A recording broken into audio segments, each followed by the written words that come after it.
Данный видеоролик не преследует цели задеть или оскорбить чьи-либо чувства. Ролик был создан исключительно образовательных и познавательных целях. Берегите себя. Всех приветствую, мои подписчики. Давно не появлялся на канале, были личные дела, да и немного поленился с выпуском видеороликов. Но вы можете следить за мной в Instagram, ссылка есть в описании. А теперь перейдем к теме видео. Сегодня я хочу разоблачить распространенный миф о том, что ингуши добровольно присягнули Российской империи и добровольно отказались от своей независимости. Все это мы подробно разберем, ссылаясь на источники и документы. Кстати, мои прошлые видеоролики про Кавказскую войну вы можете найти в плейлисте на YouTube, ссылку я также оставлю в описании.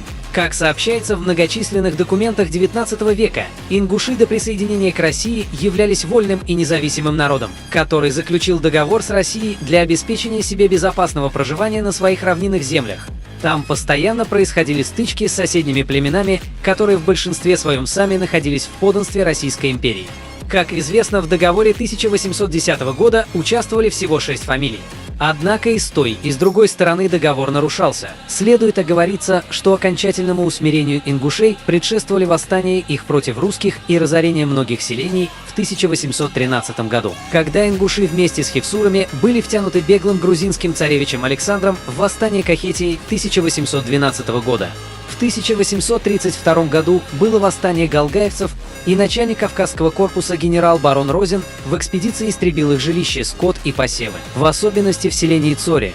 23 июля 1832 года было истреблено 8 деревень, а 24 июля из селения Таргим 9 деревень. А также я хочу, чтобы вы послушали одно видео чеченского блогера. В 1910 году назрановские старшины торжественно поклялись своим главным языческим богом Галерды быть верными подданными России. Обстоятельства подписания акта присяги 1810 года подробно рассмотрены ингушским историком Кадзоевым в его работе о добровольном вхождении Ингушетии в состав Российской империи. Автор анализирует исторический контекст документа и обращает внимание на реальные условия и причины его подписания. По мнению Кадзоева, акт присяги 1810 года, как и другие договоры, подписанные ингушами, нельзя рассматривать как добровольное вхождение Ингушетии в состав России. Он считает, что окончательное включение Ингушетии произошло лишь после майского Назрановского восстания 1858 года. Вот такой неожиданный поворот в трактовке истории. Однако мы не будем заострять на этом внимание, поскольку это личная позиция ингушского историка, которая противоречит общепринятым и установленным историческим фактам. Нас интересует другое. Очередной пример искажения исторических документов. Речь идет об акте присяги 1810 года. В приложении к своему изданию Кадзоев публикует отредактированный текст присяги.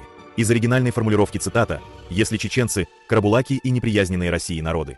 Исчезают слова чеченцы, карабулаки. Остаются лишь абстрактные, неприязненные России народы. Это уже не интерпретация и не комментарий. Это вмешательство в первоисточник, когда из исторического документа изымается конкретный народ. Меняется не только текст, меняется смысл. История требует точности. Как вы увидели, к сожалению, чеченские историки не умеют думать. Это уже доказано тем примером, который я вам привел. Он упомянул Нурдина Кадзоева и его работу о добровольном вхождении в состав России, где на 29-й странице написан следующий текст. Хочу обратиться к этому так называемому чеченскому блогеру, который упомянул 5-й пункт. Откуда он это взял и какой историк это написал? Может, вы специально там чеченцев приписали и украли из книги Кадзоева? Потому что до 2018 года этот 5-й пункт никому не был известен, его просто придумали с похмелья. Мы прекрасно знаем, с какой целью и кто это сделал. Так что чеченцы, этот 5-й пункт – это фейк, о котором никому не было известно. На это видео, думаю, я уже ответил. Теперь перейдем к источникам и к основной части нашего видео. Также мы рассмотрим один документ под названием «Кавказская война. Спорные вопросы и новые подходы». Тезисы докладов Международной научной конференции. Махачкала, 1998 год. Кабальный характер многих статей известного договора 1810 года красноречиво говорит о том, насколько добровольным было присоединение. Большая же часть ингушей – горные галгаевцы, джераховцы, галашовцы, царинцы – договора с Россией не заключали и не считали себя российскими подданными. Как видим из документа, там говорится, что большая часть ингушей оставалась независимой, и это тоже разоблачает наших соседей.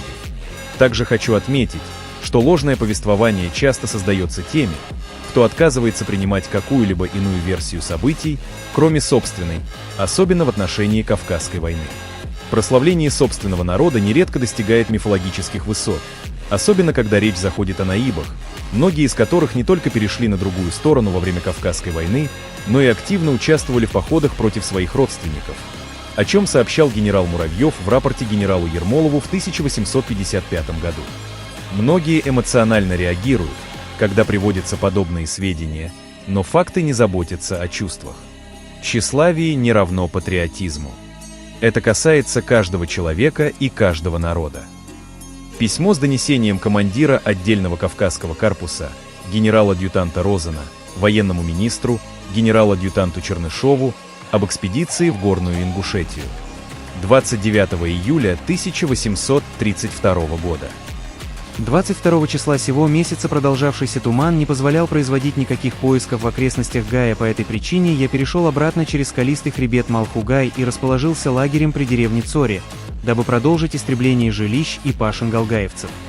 В деревне Цори 2 жителя заперлись в высокой каменной башне и, несмотря на все увещания, не пожелали сдаться. Я приказал заложить мину, чтобы подорвать башню. Во время работы у нас были ушиблены камнями 4 сапера и ранены 4 человека выстрелами 2 мятежников, которые сдались лишь тогда, когда мина уже была приготовлена, а башня взорвана. Как вы и увидели, мы доказали, что ингуши воевали за кавказский имамат и разоблачили ложь тех, кто утверждает, что ингуши добровольно присягнули Российской империи. Ингуши, как и другие народы Кавказа, пережили тяжелый период Кавказской войны. Это было время сложных союзов, вынужденных решений и борьбы за выживание. Ни один народ в тех условиях не действовал в вакууме. Каждый стремился сохранить себя, свою землю и свой народ. Нет ни одного серьезного исторического источника, подтверждающего, что ингуши массово и добровольно воевали против Кавказа на стороне России. Зато есть множество фактов о сопротивлении, о тяжелых потерях и о той цене, которую ингушский народ заплатил, чтобы пережить эту эпоху. Так что если у вас есть доказательства, вы можете смело ответить на этот видеоролик.